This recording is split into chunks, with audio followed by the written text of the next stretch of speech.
You're such an asshole. Only 2 videos today. Thanks, guys. I appreciate you letting me have a vacation. Oh, Captain, I requested a video response. Please keep my identity and particulars anonymous. I will include details in parentheses to assist in your analysis. Your books, Enjoy the Decline of Bachelor Pad Economics, along with dozens of your videos, have proven very helpful to me. So for myself, I ask, 1, is it time for me to retire? 2, is it time for me to purchase a home after a lifetime of apartment living? And 3, what adjustments do I need to make in order to stay sane and eternally at peace and self-sufficient after some health reverses to be described below? Why do I ask now? If you had written Worthless when I graduated in high school in 1985, I would be a multimillionaire. Boy, ain't that the truth. If people just read that damn book when they were in high school or Bachelor Pad Economics, I'm not joking, people would be millionaires. They would, but, you know, I'm finding that out about teenagers. They don't listen. They do not listen. That's the real horse getting to drink, not leading it to water. If you could figure out how to get teenagers to listen, you'd be a millionaire. So my first request is that you build a time machine and go back correct this for me until you complete that in the past of the existing temporal continuity. I fell for my guidance counselor's brainwashing to study what you love, so I majored in history. The baby boomer brainwashing. You already know what happened next. This misbegotten choice consigned me to a career as a teacher in the steaming colon of the continent.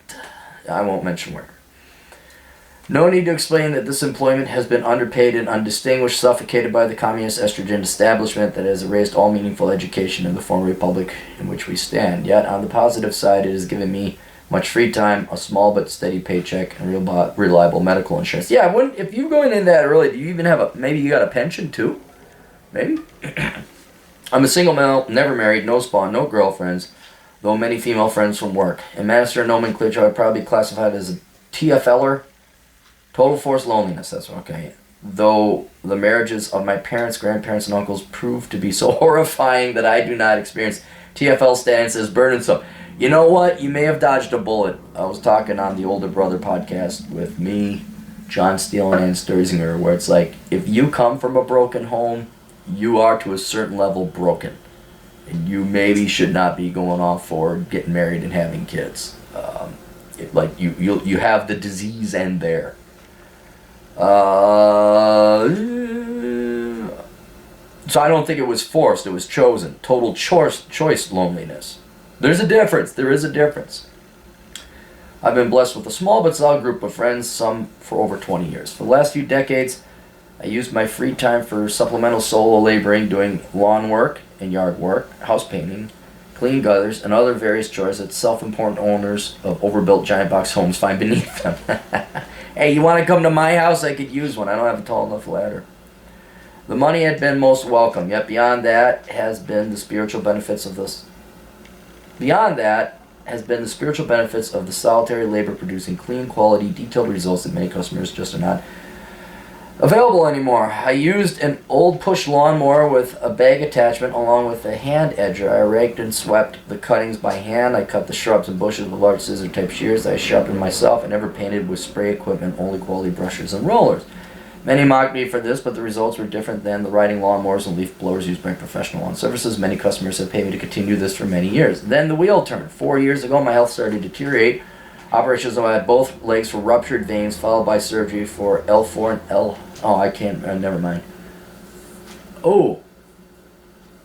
Okay. What do you weigh, dude? That might be something. You might have to learn that. Lose that weight. My doc told me that it is suicidal to continue the extra outdoor work in my hot climate, especially since I have my teaching income. I am taking the prescribed medications, doing cardiac rehab, and have ceased all outdoor work. So is it time to retire altogether? Time to buy a house and continue to rent? And how to fill the spiritual void of the lost extra work? Well, you've answered your question right there. Is it time to retire altogether? I don't think any real man can retire. No, I don't think any woman can really retire. Retirement is death. It is death. And so no, you will never retire altogether. And I would say the only way you could retire from teaching is if it psychologically is too taxing, which I could see. But if you can let go and zen and come in and play with the kiddies, hey kids, let's learn about how great Karl Marx is and fuck George Washington. if you could do that, it gives you a place to go. There's a quasi-socializing going on. So, I mean, if you don't mind teaching, I'd probably stick with it. But if you give up your teaching job and you're not working outdoors anymore, you're going to have to replace it with something. Because not only do you have a bunch of physical health issues, then you're going to have mental health issues. So I would not be jumping from that lily pad until you got another one to land on, for sure. And how to fill the spiritual void with the lost extra work. Materially, I have no debt. Vehicle is paid for, though it is 10 years old. There's a large SUV in the back of which I stored my gear, so I no longer need it. I'll keep this one until it starts giving maintenance problems and then get something smaller, though. My self-perception of manhood requires a truck or SUV of some sort. No, you don't. I mean, if you want to get an SUV so you can sleep in it and go travel around the country, that's the only reason I keep the SUV, but get a fuel-efficient car if you want, man. One of my former students became a teacher himself and offered to buy the gear when I quit. He said he wanted to live the way I did. I was deeply moved by this. That is a compliment. That is a compliment. Especially since I tried ardently to dissuade him from becoming a teacher. I gave it all to him with my blessing. Anyway, good. So you got right. Help me, Captain. Though I have lived alone for decades, my combination of teaching during the week coupled with solitary manual labor on weekends and summers, along with the regular socializing with friends, has kept me feeling lonely since the ghoulish torture of adolescence. My father lived to be 70. His father lived to his 80s. I could be facing 2 or 3 more decades, but they will necessarily be so different from the previous decades that frankly it terrifies me. I've tried to take up healthy cooking to fill the void using cardiac-oriented cookbooks. Good. The result? Joyless food consumption. Dude, I gotta do the same thing. Maybe not to your level, but yeah, it sucks, man. I don't need... I mean, I do pretty good. I do pretty good with the fish and the greens, and you can make broccoli, but man, it's just you want that fucking chipotle fajita. Oh, you want that bacon double cheeseburger. Oh, yeah. Yeah, you can't. I bet you can't eat grapefruit either, can you? That was one thing I could find that I can't stand for long periods at the stove, and in teaching I have to sit behind a podium or desk. I can roam around or stand for... I can't roam around or stand for long periods. I've always been an avid reader and still do so in my changed circumstances, though ironically now that I have more time to do it, I find that I fall asleep much faster reading than I did when I was working much harder. Forgive the length of this rambling email. It felt good to get out of my head and into writing. I await your guidance and appreciate all you have taught me through your videos to others. I would like to pay through PayPal. Please advise on the process and cost. Trying to enjoy the decline. Sincerely, half century under mud. All right. Here's just what I would do. Do what you can to lose weight and get healthy. Look, I know eating the food side.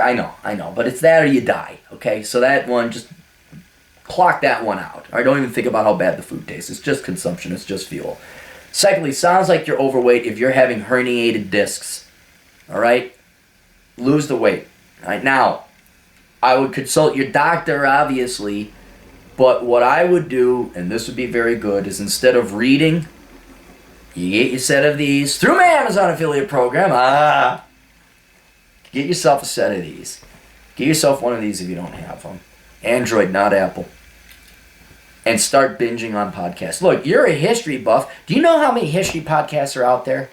Now, maybe you've studied all the different history and all that, but you can learn the history of Rome, the history of England, the history of Vietnam. You can learn, there's so much, or whatever, any possible thing on the internet. You could download those MP3s. BBC, In Our Time. Get that. If you haven't even, I could give you a whole list of podcasts you can listen to. And you download an hour of these, and then you go for a walk. And you just listen. That way you're not sitting there falling asleep. Now, I don't know how far you can walk. Okay? I know standing is horrible for you. Sitting is horrible for you. Well, let's just do maybe a quarter-mile walk or listen. And you walk. And you walk. And you walk. There's a guy called Dr. Walk over at the U of M campus back in the 90s was trying to do a break a walking record. And we'd always see him walking. He always walked. I'm not saying you do that. But what I am saying is that I bet you your doc would say walking is probably good for you. It'll help you lose weight. And then you can listen to podcasts, political podcasts, humor podcasts, anything. So stimulate your mind. It'll get you some physical activity. It won't be as laborious or rigorous as the manual labor you were doing before. I think it'll help you lose weight. I think it'll help you improve your health. And then my goal would be, you say, I don't like it. Well, I'm permanently got this. No. If I ever have a heart attack where I'm like, what do I got to do? We're getting back to running. So you start walking and start hiking. And I don't know how far your knees can go or what your discs allow you to do, but if you can get out there and walk, maybe you're not going to climb no mountains, but you enjoy a good walk and you binge on podcasts. That's one of the things I would do.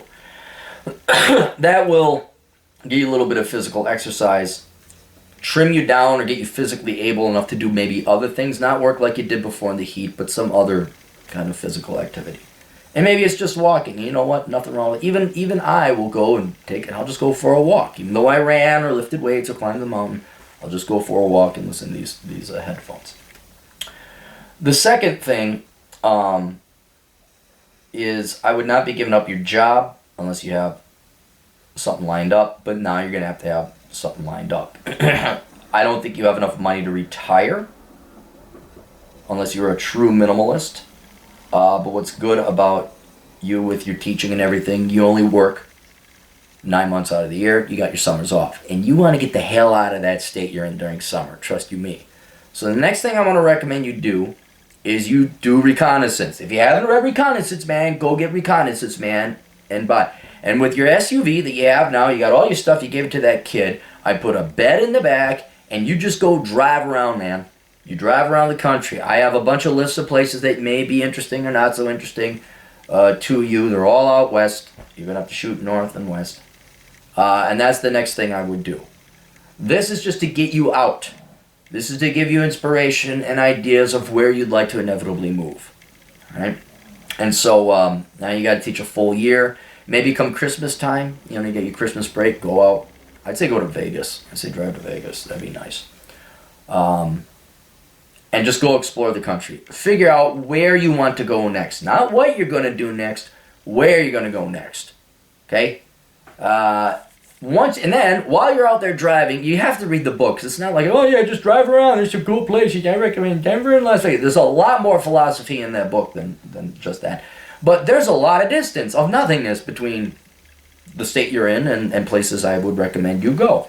And then you start thinking about what you'd like to do. When people ask, what should I do for business? What should I do for... I can't answer that. I can tell you what not to do. Teacher. But you take that time to meditate and think or listen to podcasts. Bring a notepad to take down ideas and notes. You will forget them. That's why you got to take a notepad, write them down. And then figure out what you'd like to do next, maybe. So you'll be driving around, you'll find some places, you'll be inspired, like, oh, this is great. And then, or maybe, you know what, you just go teach in a different school district. Maybe that's it. But something will pop up, right? And you'll come up with some ideas. Now, depending on your health, you're going to probably want to channel your thinking and philosophizing to a computer or a desk job. You're not going to be doing manual labor. Your doc said not to, we're going to trust your doc. You're not going to want to sit down all the time. You're going to want to get up and walk around a little bit, keep the blood flowing. But you're probably going to be looking at the world of computer programming, computer networking, computer science. Geez, Claire, you recommend that? Yeah, because that's what it is. That's what it is. Maybe contact my friend Seth Himes. He has a digital marketing course that can be done online. My larger point is you want to be doing something that ideally would be remote. You could do part-time, so while you're teaching, and you've got extra time that you'd normally be using on weekends, so maybe start exploring the world of programming. Contact Seth Himes' digital marketing course.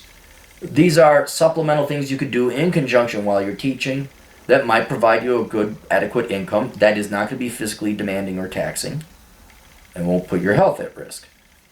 You combine that with going out, doing an expedition out west. You say, oh, maybe I could go here and do this online. And then, if you do your cards and your math right, you don't need a full-time job. You just get some part-time income. You learn that you like programming or developing websites or anything that can be done with a computer in front of you. Maybe become a CPA, although that's a long, arduous road with not a lot of pay at the end. Then you have not only a hobby and something to replace your landscaping with, you have some supplemental income down the road should you like to retire. And then that would be the next. That's as far as we would take it. That's as far as I'd recommend, because I don't want to like go down this road and do this and X, Y, and Z. Go travel. Summer. Get out of the hot summer heat of where you're from. Check out other places in the United States. With your free time at night and on the weekends, explore some kind of computer or online classes or careers that you could pursue. Look up Matt Tran's channel. Matt Tran, engineeredtruth.com. Check him out. He's got some videos and some ideas. Explore them. Investigate them. Binge on podcasts and walk. And then when next summer comes along, hopefully you're in shape enough that you can do some long distance traveling. Go forth and travel. And then the pieces will start to come together. You'll start to say, okay, hey, I really liked Albuquerque. You know, it was dry. It wasn't as hot and humid as where I'm from. And, maybe a lot of people don't know. I really like Albuquerque. I know we go to Albuquerque. And then you're programming. And then all of a sudden you join a meetup group of programmers in Albuquerque. And you got a new social network of friends. And then you sit there in your nice place. You're looking over the city because it slopes up towards Sandia Peak. And you're just sitting there enjoying life. And you go for your walks at night. All right? I can't tell you what that is, but I can kind of generally point you. Go west, young man, old man. And try some online stuff. Come up with an online, computer-based, desk-based job that you can go ahead and replace your teaching income with. Work at the teaching gig until you know what you want to do. Don't spend summers there. That's probably going to improve your health right there. Just getting out of that area during summer would be very helpful. Don't give up your day job. Don't give up being a teacher. Don't get worked up about it either. Don't let it bother you. These kids are doomed. If you're not going to save them, because college professors are going to brainwash them anyway. And then you'll know when the time is right. Like, I got enough money. I know what I'm going to do. I've mastered this craft. I can make money. And by gosh, do I love Missoula, Montana. And then you pack up your shit, your SUV, and you go to Missoula. So let's go back to your 3 questions, I think. Is it time for you to retire? No. No real man can retire. Even if you're handicapped or disabled or have health issues, a true male mind cannot retire. You have to do something. Is it time for me to purchase a home after a lifetime of apartment living? No. I mean, if you had kids or something, no. I mean, if you found a really great place out west that you liked, okay, then you buy yourself a little bit of a spread. But I don't think you need a home. And when you got a home permit, then you got to do home maintenance. Maybe if you got a condo where the HOA would take care of everything, but I would stick with apartment living. What adjustments do I need to make in order to stay sane, internally at peace, and self-sufficient after some health reverses be described below? Whatever exercise you can do, I recommend walking. Podcasts stimulate your mind intellectually. And then you're going to need to find some kind of plan B. Like I said, self-study online. Research whatever it is that you want to do. Digital marketing, Seth Hines. I mean, those are just the ones that are most prominent in my mind. Go do the research and see, search jobs I can do online. So that's it. All right, wish I had a better, more concrete answer. Like, yes, you will go to Los Angeles and you will become a janitor. But even I am not that smart. All right, we'll see you guys later. Toodles.